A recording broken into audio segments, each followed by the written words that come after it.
सरफरोशी की तमन्ना अब हमारे दिल में है।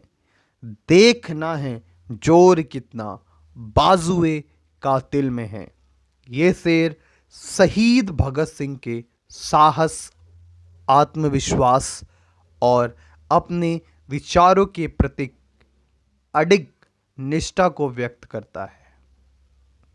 भगत सिंह का ये शेर उनके जीवन की सच्चाई और उनके देश के प्रति गहरी भक्ति को दर्शाता है। आज मैं आप सभी से बात करने के लिए आया हूं शहीद भगत सिंह के उन आखिरी 24 घंटों की दर्दनाक कहानी।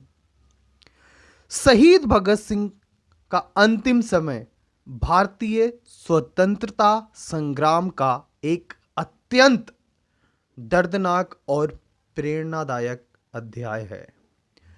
23 मार्च 1931 को उनकी शहादत से पहले की आखिरी 24 घंटों की कहानी एक गंभीर और दिल दहलाने वाली घटना है। भगत सिंह, राजगुरु और सुखदेव को लाहौर के सेंट्रल जेल में कैद किया गया था।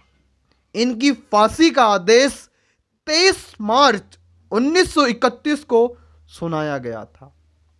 इन तीनों को ब्रिटिश हुकूमत ने उग्र स्वतंत्रता सेनानियों के रूप में देखा था और उनकी फांसी का आदेश यह साबित करने के लिए था कि भारत में स्वतंत्रता के लिए चल रहे संघर्ष को हर हालात में कुचल दिया जाएगा। वो दिन आया 23 मार्च। भगत सिंह, राजगुरु और सुखदेव को जब फांसी की सजा सुनाई गई तो उन्होंने किसी भी तरह का डर, पछतावा महसूस नहीं किया। वह पूरी तरह से अपने उद्देश्य के प्रति समर्पित थे। जेल में रहते हुए भगत सिंह ने अपनी आत्मकथा लिखी और ब्रिटिश शासन के खिलाफ अपना संघर्ष जारी रखा। जब फांसी का समय करीब आया तो भगत सिंह ने मन में कोई भय नहीं था। उन्होंने अपना प्रिय पुस्तक गांधी और उनका संघर्ष को पढ़ा और जेल में अपने दोस्तों की अंतिम बार बात की। उन्होंने अपनी मां और परिवार के बारे में भी बात की, लेकिन उनके चेहरे पे कोई डर या पछतावा नहीं था। उनकी जिंदगी में उनके विचार और उनके संघर्ष के प्रति गहरी निष्ठा थी। रात के करीब 12 बजे के आसपास भगत सिंह और उनके साथियों को फांसी देने के लिए तैयार किया गया।